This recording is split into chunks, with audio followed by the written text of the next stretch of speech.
Augusto, ¿cómo les va? Muy bien, muy bien. Acá estoy con Jazmín, con Débora, bien rodeado, trabajando como corresponde. ¿Usted cree que finalmente llegará la vacuna? ¿Qué dicen, Eduardo, allí en el gobierno? ¿Qué dice el ministro?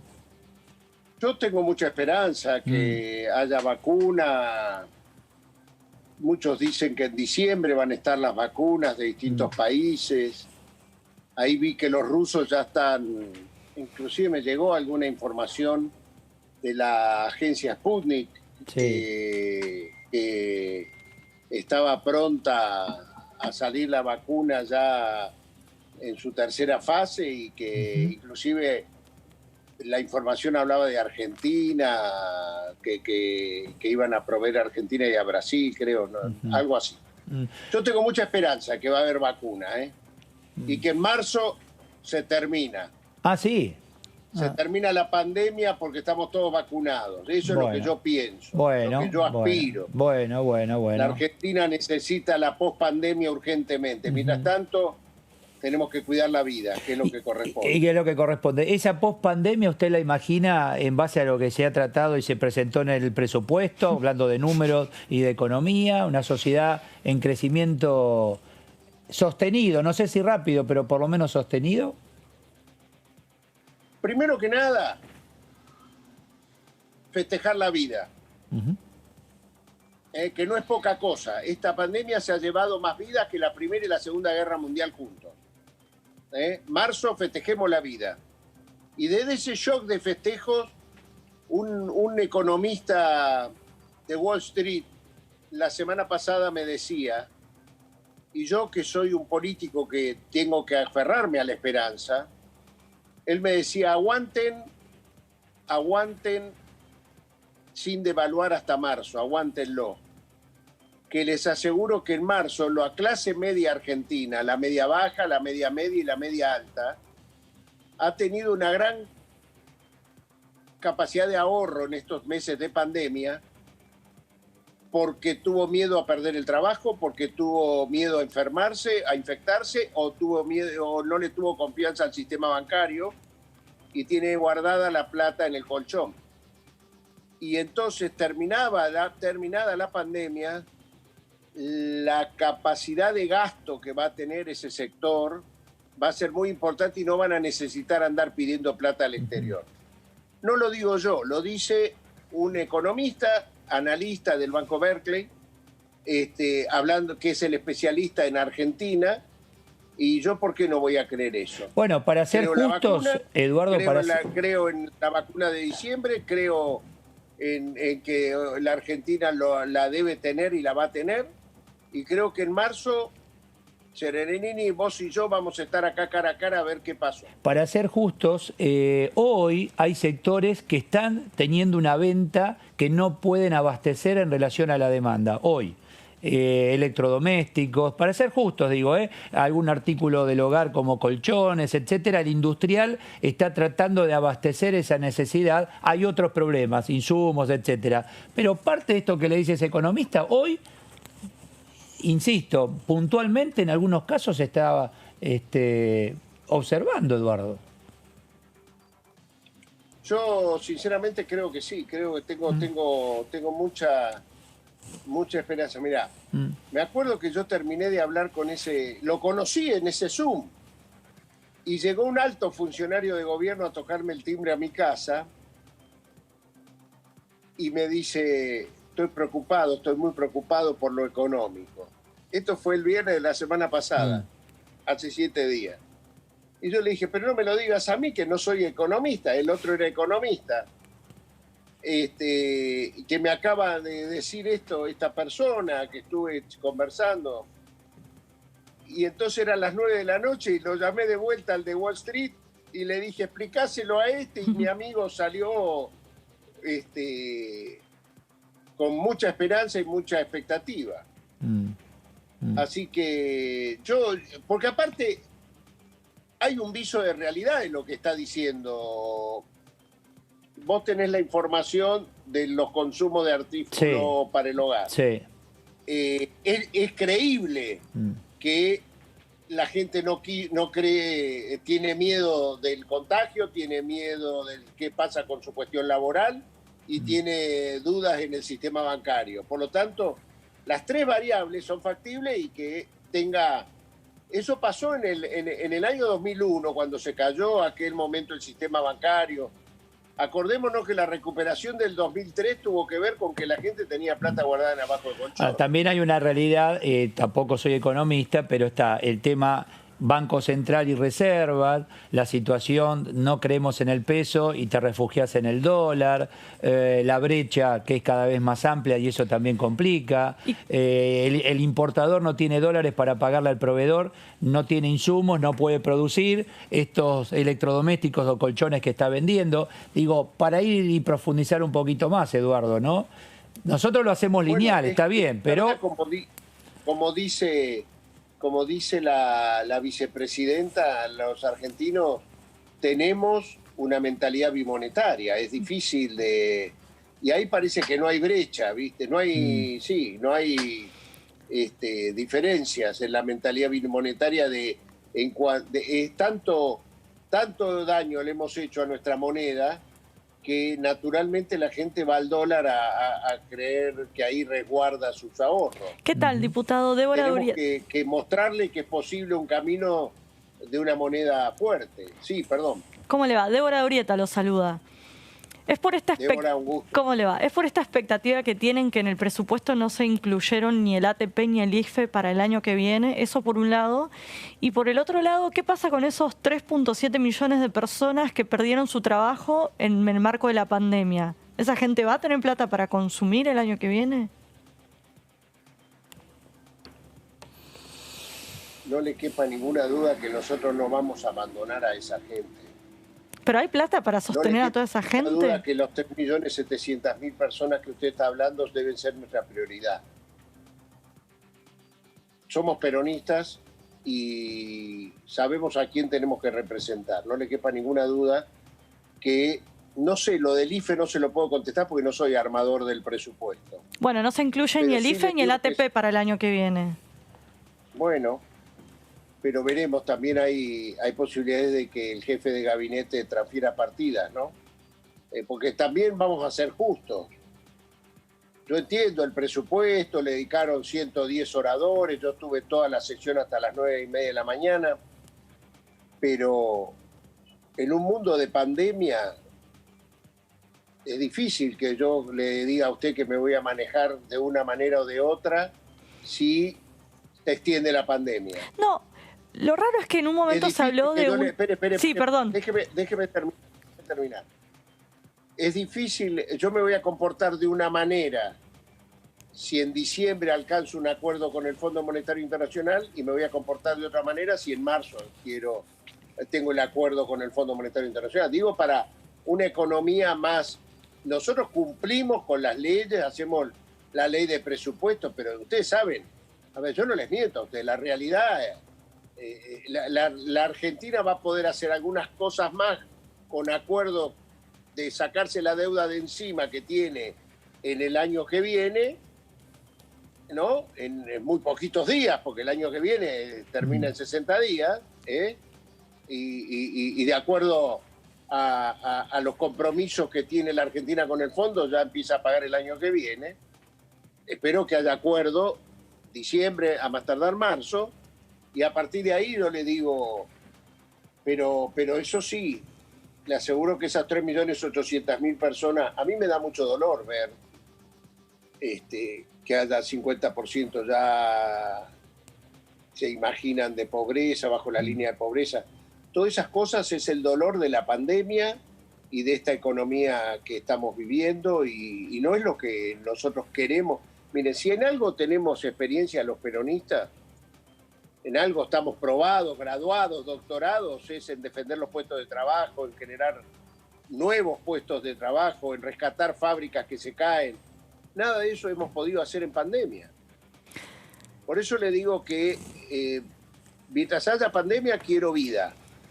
Y en la pospandemia rescatar y generar nuevos puestos de trabajo.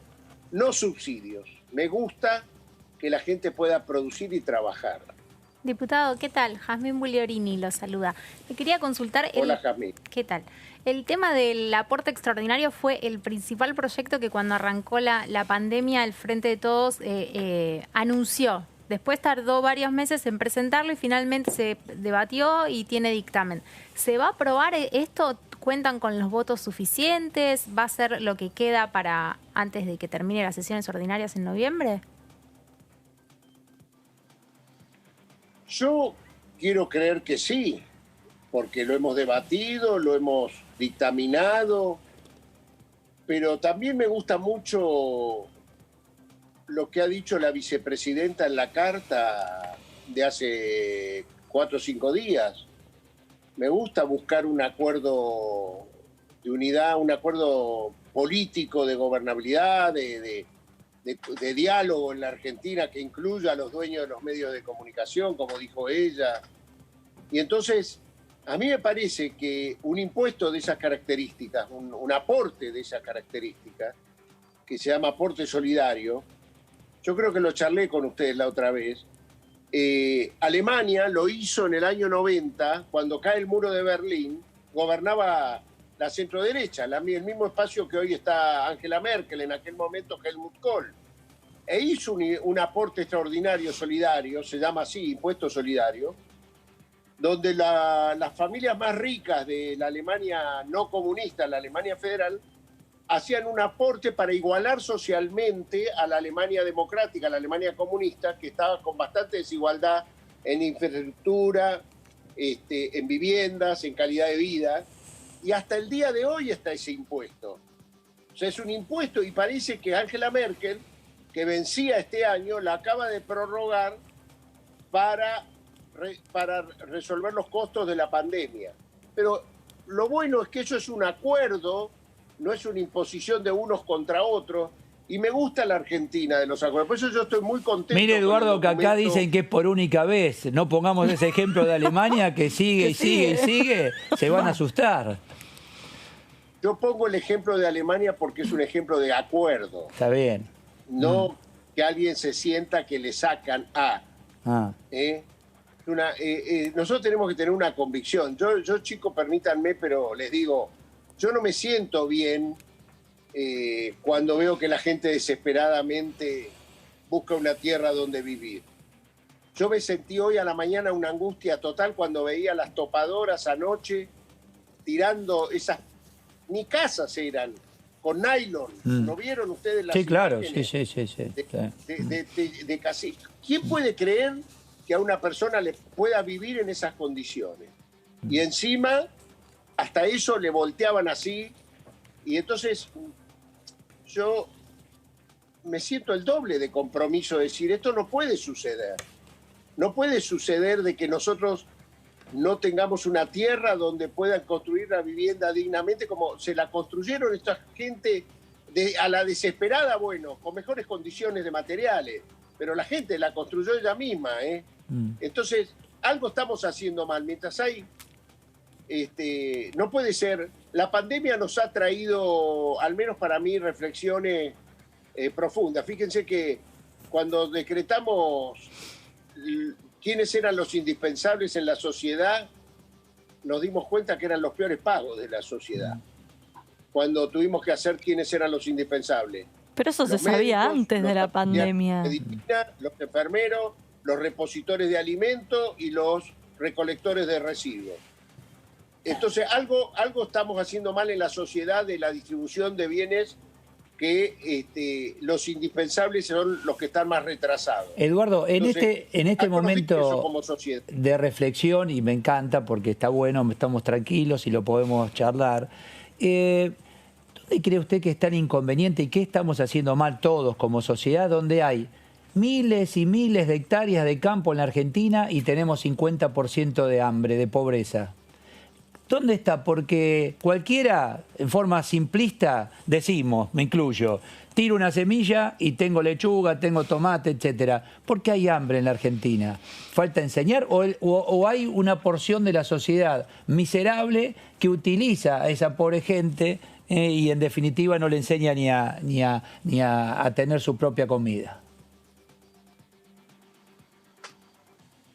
Los especialistas dicen que la Argentina tiene alimentos para 500 millones de personas por año.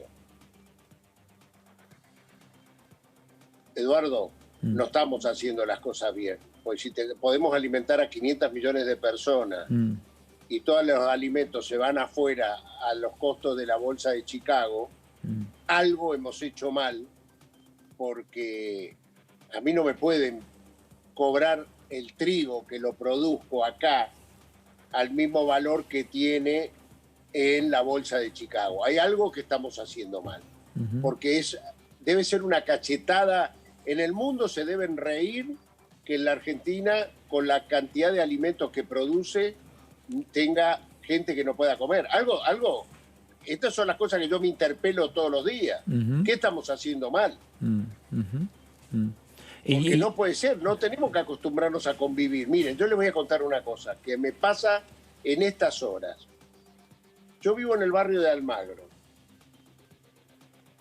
En la vereda de enfrente de mi casa, como nunca pasó ni en el 2001, hay 8 personas que duermen a la noche enfrente de la vereda.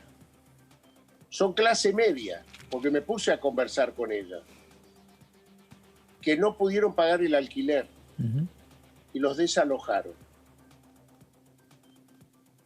Por supuesto que conversando con ellos me doy cuenta que hasta emocionalmente están golpeados, que primero que nada requieren de una ayuda psicológica para poder rehacerse y restaurarse. Ahora, yo todas las noches me duermo muy mal, porque primero voy a ver si tienen comida, segundo, pero algo está pasando. Yo no sé, está bien que se cobren los alquileres de acuerdo a la inflación en épocas de pandemia. No lo sé, me parece que la vida también se preserva. Es que la pandemia llevó a... con la propiedad privada. Hay hechos extraordinarios. Abogado, vos sos abogado, Eduardo, ¿no? No. La teoría de la imprevisión, el artículo 152 bis del Código Civil, es cuando suceden hechos extraordinarios que, a pesar de la voluntad del deudor, no puede cumplir porque sucede un terremoto, porque sucede una pandemia, porque sucede... Y acá no se están aplicando esa situación.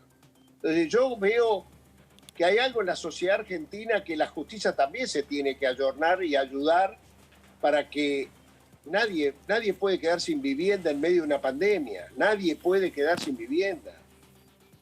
Entonces son cuestiones que uno se pregunta. Y ayer, te juro, cuando estábamos en la sesión y a las 9 de la mañana, más o menos, Romina del Pla nos tira ese latigazo como tiró, que me sentí muy mal que pasara esto de que hay que desalojar a la gente de Guernica. Me sentí muy mal, porque existen los recursos, los hechos extraordinarios. Nadie va a hacer esas casitas de nylon porque va a decir que vive mejor y que te quiere robar algo. Esperemos que termine la pandemia, doctora o doctor, no sé quién, si era un juez o una jueza, y después resolvamos cómo desalojamos a esa gente. Porque ¿dónde fue a dormir esa gente hoy? A un lugar donde seguramente no guardan ni la distancia social obligatoria. Se mezcla la situación de los vivos que toman predios, después los negocian. Entonces ahí hay que estar en el equilibrio. Está aquel que aprovecha. Los vivos no viven en ese lugar. No, Eduardo, claro que no. Justamente. No, lo usan a esa pobre gente. No a todos, pero a muchos. Es más, la misma policía ha dicho que quienes se enfrentaron a la fuerza de seguridad no eran quienes estaban allí esperando tener una vivienda digna, pero se mezcló todo. Es que nadie puede pensar que iban a tener una vivienda digna si la habían construido a mano y con esas bolsitas que yo veía anoche no me podía. Pero estas cosas, la justicia tiene que ayudar, decir, produzca el desalojo el día que termina la pandemia. Si nadie va a hacer nada, ¿qué van a construir un barrio en 90 días mientras la gente puede vivir en ese lugar con lo que está haciendo? Ahora, ¿qué momento? Las sentencias inmediatas a pedido de lo mediático, En este momento tenemos que ser mucho más humanos. En paralelo, Tenemos que pensar en el prójimo. en paralelo a lo de Guernica hubo otro hecho que era lo de la familia Echeverre, que incluso ahí había funcionarios del gobierno nacional involucrados. ¿Cómo vio esa Es muy distinto lo de Guernica. No, por eso le pregunto es por muy ese distinto. caso. ¿Cómo? Yo lo de Guernica lo veo como un estado de necesidad impresionante. Sí. Y lo de Entre Ríos me pasa algo parecido, ¿sabes qué? Con Vicentín. Dejemos que los entrerrianos resuelvan su tema y no seamos los porteños que vamos a resolver. ¿Y no faltó un mensaje claro ahí por parte del Ejecutivo diciendo no avalamos a estos funcionarios que se están involucrando? Yo no vi al gobierno nacional que avalara, ¿eh? No, por eso, no dijo nada, pero había, no sé, yo escuché a Victoria Donda, por ejemplo, que estaba defendiendo a Dolores Echeverre, hubo funcionarios que durmieron allí incluso. Pero perdón. Vamos por partes. Vamos por partes. Victoria Donda debe estar defendiendo desde el punto de vista de... O sea, es muy notorio que a Dolores Echeverre, digamos, ya manejamos los nombres como si fueran de la propia familia de uno, ¿no? Dolores Echeverre, a mí, reflexionando, no me cabe duda de que hay como una cultura de que a la hermana mujer en el campo sufre una discriminación negativa, me parece. Desde ahí debe estar Victoria Donda, no desde la toma del lugar. Ella preside el INADI por ahí desde ese lugar. Pero yo no la vi respeto mucho a Vicky Donda, no creo que... Mira, ¿sabes tanto la respeto a Vicky Donda? Te voy a contar. Un día me dio orgullo Vicky Donda y no la conocía personalmente. Ahí decidí conocerla. Fue el día que la doctora Arroyo Salgado allanó el domicilio de Ernestina Laura Herrera de Noble para hurgar en las prendas íntimas de Marcela Noble, a ver si tenía el ADN. Y Vicky Donda, siendo hija de desaparecido y teniendo toda la historia que tenía, salió públicamente a decir que le parecía un horror que la jueza hiciera eso, y se puso al lado de Marcela Noble.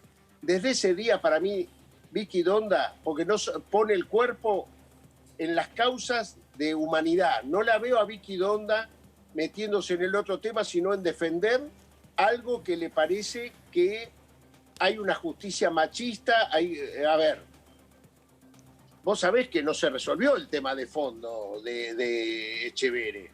Se resolvió, o sea, la escritura que dice que tienen y todo eso, en el expediente no estaba. Lo que se resolvió es porque dicen que eso correspondería a una sociedad, entre las cuales en la sociedad la mayoría la tienen todos los demás Echeverre, y no acordaban el cambio de uso para hacerlo del plan Artigas. Era el plan... Sí. ¿Cómo se llamaba? El plan Sí, el proyecto Artigas. Proyecto Artigas. Proyecto Artigas. El proyecto Artigas, que es la sociedad la que no acepta cambiar el uso para el cual estaba destinado el predio, el campo. Pero no están los derechos. Entonces, yo creo, primero, que los entrerrianos tienen que arreglar el problema de los entrerrianos.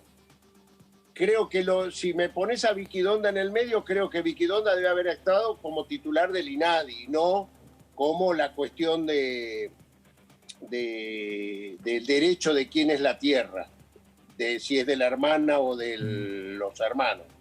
Pero quiero decir, no es lo mismo que Guernica, no es lo que yo hablé antes. Sí creo yo que la justicia tiene que tienen que actuar también de acuerdo a pandemia. Hay un derecho, yo soy abogado, y si yo hubiese sido el juez de esta causa, la causa Guernica, por ahí te digo, no les corresponde la tierra, pero hasta tanto le resolvamos el tema, se resuelva la pandemia, que nadie desaloje, porque nadie va a vivir de esa manera porque cree que vive mejor. En medio de los nombres aparece Juan Grabois. ¿Qué rol le ve usted a Grabois? Porque Grabois inmediatamente relacionamos al Papa Francisco. O sea, ¿qué pasa ahí? No lo metamos al Papa, por favor. No, pero a ver, coincidimos que todo el mundo habla de Francisco por Grabois, parece que es la mano derecha del Papa. Yo creo que Juan, él es el abogado de Dolores Echeverre y tiene que defender a los derechos que estábamos hablando de Dolores Echeverre. Pero eso es una situación, los derechos de Dolores en el campo. Ahora, todo lo demás que sucedió, ¿yo qué querés que diga? No, ya bastante le respondí. Yo creo que Guernica es una cosa y Entre Ríos es otra. Mire si tendrá que ver el Papa, que salió la propia iglesia a decir, no, nosotros, en un escrito episcopal, esto fue también las últimas horas. Sí, sobre la propiedad privada. ¿Qué salió? No, que el tema tierra, que ellos no se involucran, que no involucran a la iglesia en relación a lo que ocurrió allí en Entre Ríos. Porque ya, ahora para ¿Eso tener... dijo la conferencia episcopal? Sí, exacto. O sea que... ¿No dijo nada de Guernica? Qué raro, ¿no? Se metieron con la tierra de Entre Ríos y no con la de su propia provincia. No es que se metieron, al contrario, se dejaron como que no tiene nada que ver la iglesia, al contrario. No es que se metieron todo lo contrario, es decir, no, acá nosotros no tenemos que ver porque se había avanzado tanto en involucrar por Grabois a la iglesia, al Vaticano, digo, bueno, y salieron a decir, no, momentito que la tierra es de Dios, algo así decía, la tierra es de Dios. Sí, que no están en contra de la propiedad privada, también no se está en contra, para que no se mezcle todo, ¿no? Un poquito por ahí vino la historia. Que no hablan la toma ilegal de tierras. También el Papa dice, y la conferencia episcopal en ese documento espero que lo haya dicho, yo no lo leí, que todo ciudadano, todo ser humano tiene derecho a tener tierra, techo y trabajo. Y en una pandemia, por lo menos si perdiste tu trabajo, que no te saquen la tierra y el techo. Pero la falta de vivienda, la crisis habitacional... Eso es de Producciones, no del Papa, ¿eh? Está bien. La crisis habitacional no es algo que surgió a partir de la pandemia en marzo. Digo, en 12 años del gobierno de kirchnerismo, ¿usted qué autocrítica hace? Pero discúlpame, no estoy diciendo que nació No, con la pandemia, ya sé, pero digo a largo plazo. Yo me acuerdo... que dije que en medio de una pandemia la postura del juez. Una hiperinflación que te hace que vos no puedas pagar los alquileres, que te los ponen a actualización en base a la inflación y te quedás sin techo, te quedás sin la habitación que alquilás de un hotel. Pero lo ideal sería que no paguemos alquiler, que cada uno tenga derecho. Cuando yo era chica, mis padres sacaron un crédito hipotecario y se compraron su casa. Yo no me puedo sacar un crédito hipotecario y no me puedo comprar una casa. Digo, ¿no se está avanzando en ese sentido? Mira, vamos por partes. Yo comparto contigo que que esa etapa de nuestros padres, yo mismo estuve en esa etapa, debemos la financiarización o digamos en términos francisquistas, la usura, el mundo de la usura hace que se haga imposible que los jóvenes con el fruto de su trabajo puedan comprarse su primer vivienda, ¿no? La última estafa fue esta UBA, que tengo chicos jóvenes que están desesperados porque se entraron con toda la expectativa y hoy no pueden ni pagar las cuotas y no tienen ni la casa ni la cuota. Lo único que tienen es deuda. ¿Cómo se llama el proyecto de Bonafine con Joclender? ¿Eso? También. No, pero eso no era un plan. Sueños compartidos. No te vayas para el otro lado. Pero viene de larga data el asunto. No, pero es que el derecho, pero es que coincido contigo. Bien. Yo te estoy diciendo que coincido. Lo que vos estás diciendo en aquel momento, nosotros ahorrábamos en la escuela, teníamos una libreta de ahorro, ¿no? Y vos después con eso podías a los 20 años ir y cambiarla las estampillas por un crédito para empezar a pagar una vivienda. Ojalá volvamos a eso. Existía un banco hipotecario. Claro. Hoy el banco hipotecario tiene el nombre de hipotecario, pero es un banco privado que te sigue prestando al 24%. Yo creo en el Estado, creo que el Estado tiene que resolver esas situaciones.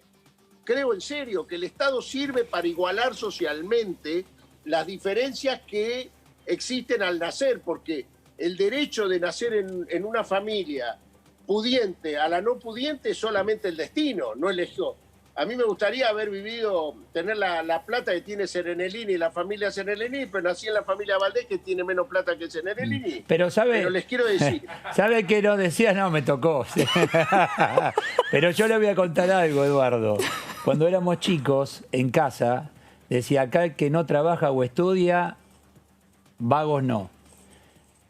Claro. Bueno, y a mí me encantaría que eso pase en la Argentina, que se diga, en la Argentina se trabaja o se estudia, vagos no.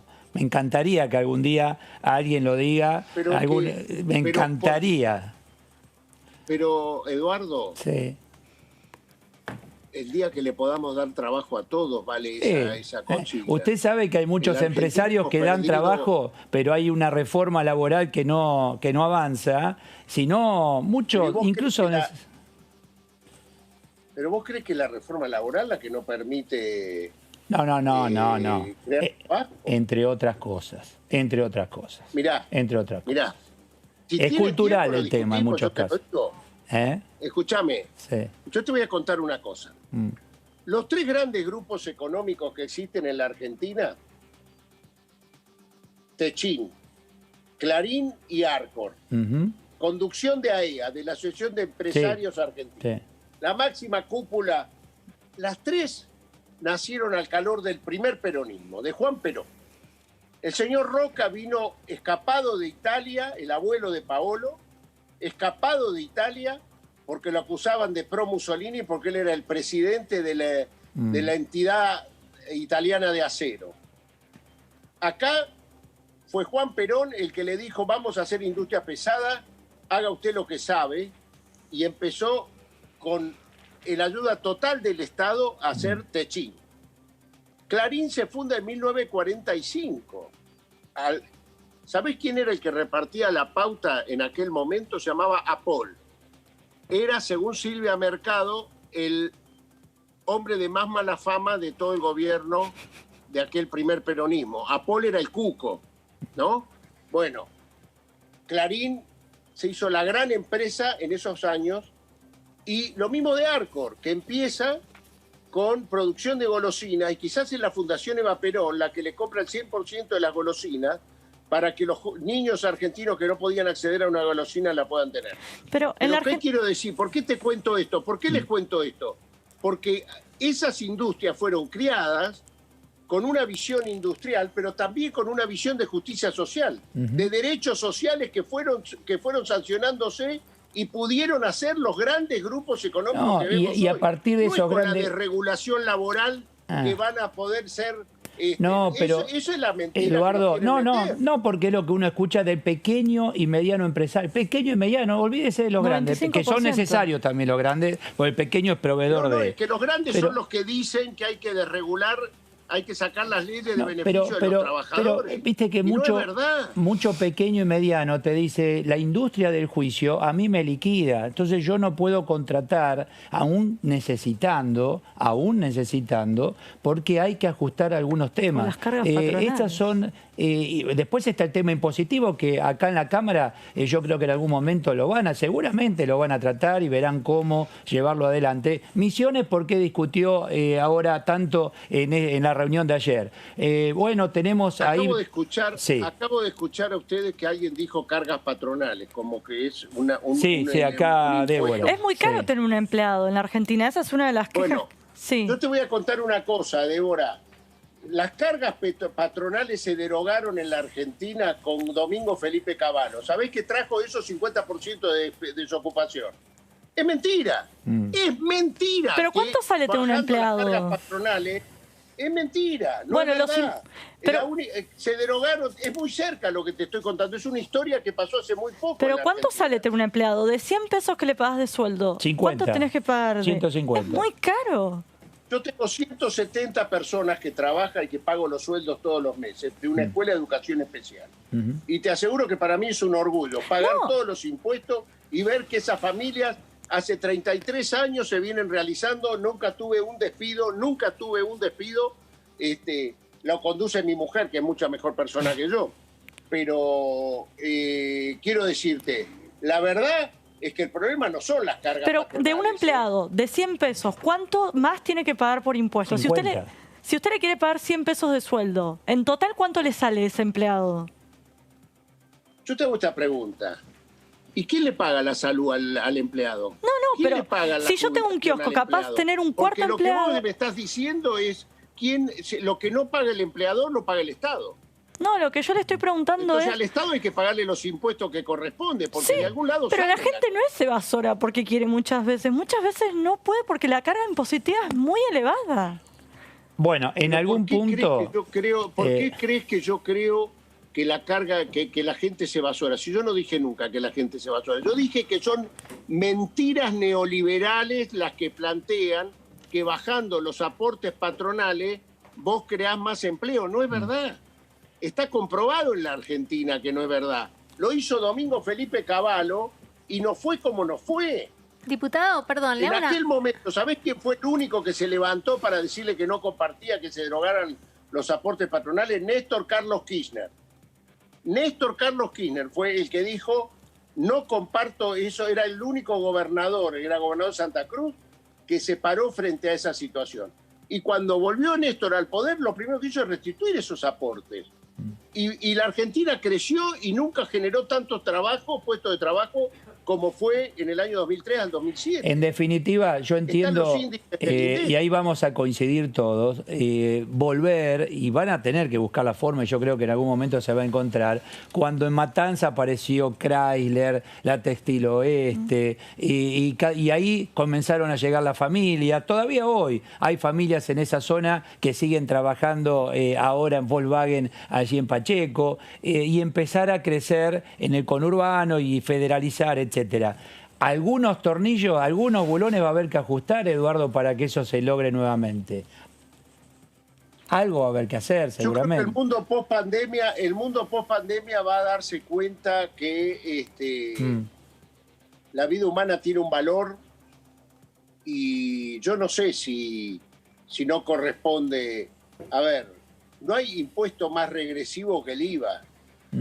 Nosotros tenemos que marchar a una sociedad que el que más tiene, más paga. Hoy, si vos ves la carga, vos ves la torta impositiva, el 90% de la Argentina es el IVA, no es lo que vos sí, decís señor. de los más ricos, es el IVA, el impuesto más injusto, porque lo pagan todos, los que pueden y los que no pueden, y es directo. Diputado, una pregunta sobre ese tema.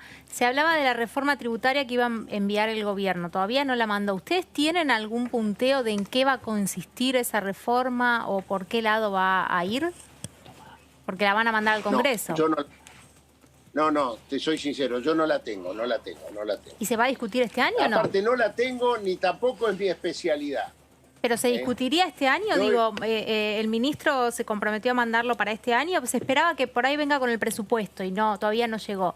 O puede quedar para el año que viene. Y yo creo que va a quedar para el año que viene, me da la sensación, ¿no? Yo ya creo que... A ver, ¿qué nos queda? 2 meses. ¿Va a haber extraordinarias? Un mes. Un mes, sí, noviembre. Claro. Y debería haber extraordinaria, yo creo que sí. ¿Cómo no va a haber extraordinaria? Debería haber. ¿Y el tema aborto se va a tratar? La verdad que escucho los runrunes que dicen que sí. El presidente ha planteado que él querría que eso se trate. Yo puedo no compartir cuando vaya a votar, pero tengo que decirle la verdad. Veo que el presidente lo ha dicho públicamente, no es que... sinceramente, si a mí me preguntan, yo preferiría terminar la pandemia y que el 1 de marzo, cuando él inaugura el periodo de sesiones ordinarias, si es que se dieron los tiempos que yo les estaba contando a ustedes, con una pospandemia se planteen esas leyes. Tengo miedo de plantar leyes que dividan al pueblo argentino más de lo que estamos divididos. Eduardo, a mí me parece que en pandemia tenemos que estar lo más juntos posible, no grietas.